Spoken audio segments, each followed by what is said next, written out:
On a quiet evening in a bustling downtown restaurant, a family walked in, dressed in their Sunday best, smiles on their faces, ready to celebrate an important milestone. They were seated at a corner table, glancing at the menu, their laughter blending with the hum of conversation around them. But as they waited patiently for service, something strange began to unfold. The waiter assigned to their table seemed intent on ignoring them, his every move a deliberate statement. Orders were being taken at other tables, and water glasses were being filled, but for this family there was nothing but cold indifference. What happened next would leave the entire room in shock, and for one man, it would become an unforgettable lesson in respect, dignity, and humanity. Before we get into this story, take a moment to share where you're watching from in the comments. And if you enjoy stories like this, don't forget to hit like, subscribe, and turn on the notification bell for daily new stories. The Johnson family had always believed in celebrating life's milestones together. Michael, a highly respected lawyer known for his unwavering sense of justice, was the kind of man who had built his life on hard work and perseverance. His wife, Denise, was a dedicated teacher who had spent years inspiring students to dream bigger, teaching them the values of respect and kindness. Their teenage daughter, Maya, was a reflection of their hope for a brighter future, a bright, ambitious young woman who had just been accepted into one of the most prestigious universities in the country. This was their evening to celebrate her achievement, a moment to bask in the joy of their collective effort and pride. But their journey had not been without challenges. The Johnsons had faced the subtle and not-so-subtle forms of racism that often lingered in everyday interactions, dismissive glances, unspoken assumptions, and moments of exclusion. Yet they had always chosen to respond with grace and dignity, believing that their character would speak louder than anyone's prejudice. For them, this evening was about family and triumph, not confrontation. They arrived at the restaurant with smiles, unaware that this celebration would soon take a very different turn. Across the dining room was Eric, a young waiter just a few months into his job.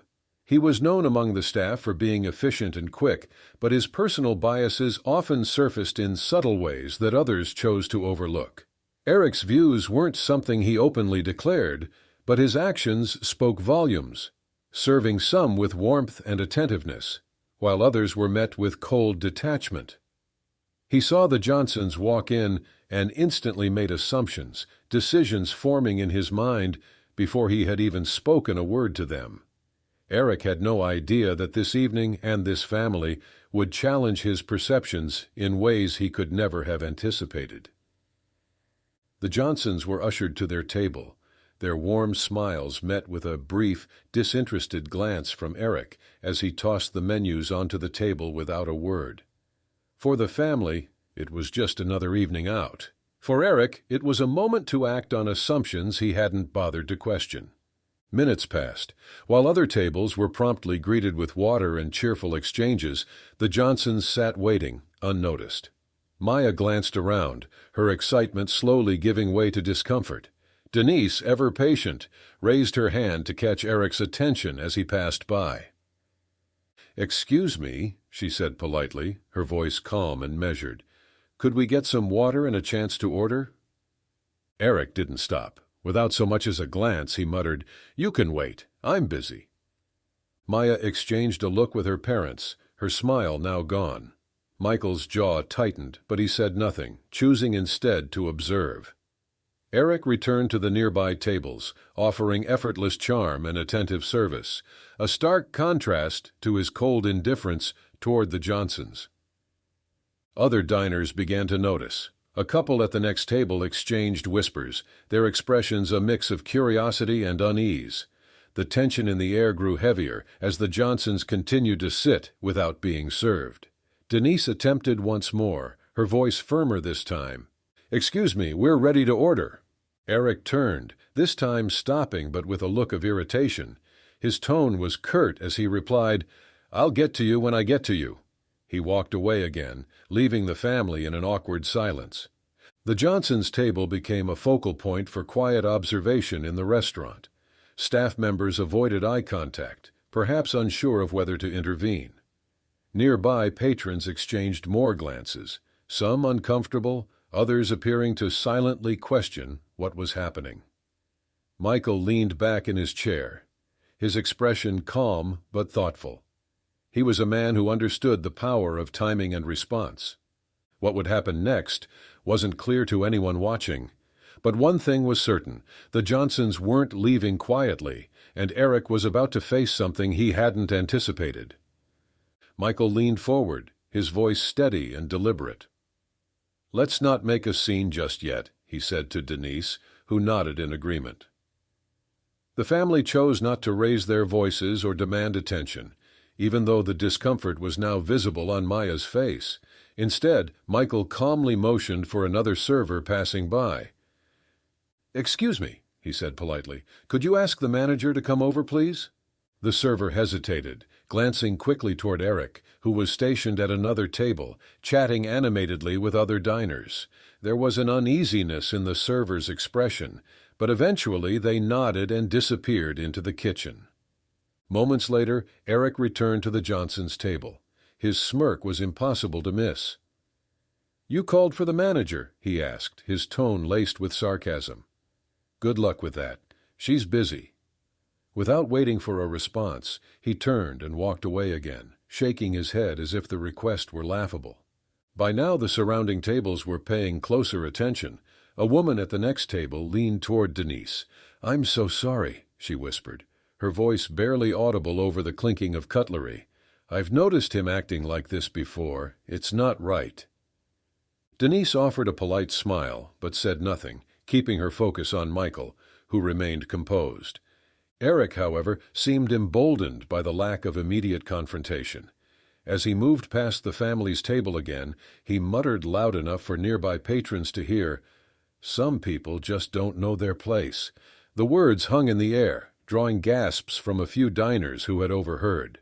Maya looked up at her father, her eyes wide as if asking whether it was time to leave, but Michael shook his head. "We're staying," he said firmly. His tone wasn't angry, it was resolute. As the minutes dragged on, whispers spread through the room. Other diners began to murmur about what they were witnessing. Some shifted uncomfortably in their seats, unsure of whether to intervene. Others simply watched their expressions a mix of disbelief and curiosity. The tension was thick, but the Johnsons remained seated, their quiet defiance speaking louder than words. A young server approached the table cautiously. "I'm really sorry about all of this," she said softly. "It's not the first time I've seen him act like this. He's difficult, but I don't know what I can do." Michael offered a reassuring nod. "Thank you," he said simply, "but we'll handle it." Eric, oblivious to the mounting unease in the room, continued his rounds, but his demeanor became increasingly careless. At one point he laughed loudly with another table, glancing over his shoulder at the Johnsons, as though mocking their continued presence. His behavior wasn't just directed at the family anymore. It was becoming a public display, one that made even those who were silent question whether they should be complicit by doing nothing. The Johnsons remained seated, their decision clear. They weren't leaving. They were here to celebrate Maya's success, and no amount of disrespect was going to force them out. The energy in the restaurant shifted as people began to sense that something significant was about to happen, something that would leave an impression on everyone in the room. Michael sat in silence for a moment, his hands folded neatly on the table as he looked around the restaurant. The murmurs from the other tables had grown louder, the weight of the situation pressing down on everyone in the room. Finally he stood, his towering presence immediately commanding attention, though his voice remained calm and steady. "Excuse me, everyone," Michael began, addressing the room. "I don't usually like to disrupt other people's dining experiences, but tonight I feel it's important to say something." The hum of conversation ceased almost instantly. All eyes turned to him as he continued, his words deliberate, his tone measured. "My family and I came here tonight to celebrate a special occasion. My daughter Maya has just been accepted into one of the top universities in the country. This is a moment we've worked hard for, a moment of pride for our family. But instead of being able to enjoy this evening, we've been met with disrespect and mistreatment for no other reason than the color of our skin." A ripple of discomfort spread through the room as Michael's words hung in the air. Diners glanced at each other, some nodding in agreement, others shifting uneasily in their seats. Eric, who had been standing near the bar, froze mid-step, his confident smirk fading as he realized the focus had shifted entirely to him. "This isn't the first time we've experienced something like this," Michael continued, his voice unwavering. "But we've always believed that dignity and grace speak louder than anger. We chose to stay tonight because walking away would only allow this behavior to continue unchecked. Racism, in any form, is unacceptable, and it's up to all of us, every single one of us, to hold each other accountable." The room erupted into applause. It started with a few claps from a nearby table, then quickly spread until nearly every diner was standing in solidarity with the Johnsons. A woman at the far end of the room called out, "We're with you!" while another man near the entrance pointed at Eric and said loudly, "This kind of behavior has no place here or anywhere." The manager, who had been watching nervously from a distance, rushed forward, her face flushed with embarrassment. "Mr. Johnson," she stammered, "I am so sorry for what's happened tonight. This behavior is completely unacceptable, and I assure you it will be dealt with immediately." She turned to Eric, who was now visibly shaken, his confident demeanor completely gone. "Eric," she said sharply, "please gather your things. You're done here." Eric's mouth opened as if to argue, but no words came out. He looked around the room, his face pale as he realized the gravity of the moment. I didn't think anyone would care," he muttered, his voice barely audible. Michael stepped forward, his expression calm but firm. "That's the problem," he said. "Too often people think no one will care. But tonight, people cared, and I hope this is a lesson you'll carry with you." As Eric left the restaurant, the applause swelled again, this time with an undeniable sense of triumph. The Johnsons remained standing, their quiet strength now a source of inspiration for everyone in the room. The manager stood in front of the Johnsons, her tone filled with sincerity and regret. "I want to deeply apologize for what you've experienced tonight," she began. "It was unacceptable, and I take full responsibility for ensuring it never happens again." She paused, looking toward the rest of the restaurant. "To everyone here, I also want to apologize. This is not the standard we uphold, and moving forward, there will be changes." The room remained silent, except for the occasional murmurs of support from nearby diners. She turned back to the Johnsons. "Your meal is, of course, on us tonight, but I know that's not enough. Starting immediately, we will be implementing new training for all staff to ensure that respect and equality are at the core of everything we do. I can only hope you'll give us the chance to earn back your trust." Michael nodded, his face softening slightly. "Thank you," he said. "It's not about the meal or the apology. It's about making sure this doesn't happen again, to anyone." The family finished their dinner quietly, but with a renewed sense of purpose. Other diners approached their table as they were leaving, offering words of support and encouragement. An older couple shook Michael's hand, the man saying, "What you did tonight was powerful. Thank you for speaking up." As the Johnsons stood near the door ready to leave, the applause broke out again. It was spontaneous, heartfelt, and louder than before. Maya looked up at her parents, her face beaming with pride. "Thank you for staying," she said softly. "This was more than a celebration. It was a lesson I'll never forget." Outside the restaurant, the cool night air seemed to carry with it a sense of closure and hope. Denise placed a hand on Maya's shoulder. "You'll face challenges like this in life," she said. "But always remember, you have the strength to stand tall, and you have the power to inspire change." Meanwhile, Eric's departure from the restaurant marked the beginning of a journey he hadn't anticipated. In the days and weeks that followed, the weight of what had happened began to sink in. For the first time, he confronted the biases he had carried for so long, reflecting on how they had shaped his actions.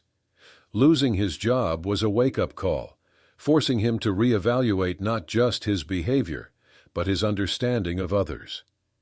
Years later, Eric would recount this moment as a turning point. He sought education, volunteered with organizations promoting inclusion, and worked to unlearn the prejudices that had once defined him. While the journey wasn't easy, it was one he embraced fully, determined to become a better version of himself. For the Johnsons, that evening became a cherished memory, not for the hardship they endured, but for the unity it inspired and the change it catalyzed. Maya often reflected on the experience as she navigated her own challenges in life, holding on to the lessons of resilience, dignity, and the importance of standing up for what's right. And for those who witnessed the events in that restaurant, it was a reminder that even in moments of discomfort and confrontation, change is possible. One voice, one stand, and one family's strength had turned an ordinary evening into something extraordinary, a moment that no one in the room would forget. Michael paused for a moment, looking back at the warmly lit windows and the faces of diners who had stood in solidarity with them. He turned to his family, his voice steady but reflective. "It's not about getting revenge," he said. "It's about showing people that every human being deserves respect. We can't control how others behave, but we can choose how we respond. And sometimes the right response can change everything." His words hung in the air, resonating not only with his family, but with everyone who had witnessed the evening unfold. It wasn't just a lesson for the waiter or the restaurant. It was a lesson for anyone who had ever doubted the power of standing up for what's right. In a world often divided by assumptions and prejudice, it takes courage to demand respect with dignity and strength. How would you respond to injustice? Would you speak up, stay silent, or find a way to turn a moment of adversity into a spark for change? Sometimes the quietest actions make the loudest statements. If you've ever faced or witnessed discrimination, we want to hear your story. Share it in the comments below. Let's keep this important conversation going, and together, let's build a world where dignity and respect are rights, not privileges. Thank you for watching. Join our community of people who believe in justice, empathy, and powerful storytelling. By subscribing, you're not just watching. You're part of a movement that values real stories and change. Add us to your daily routine and make every story count.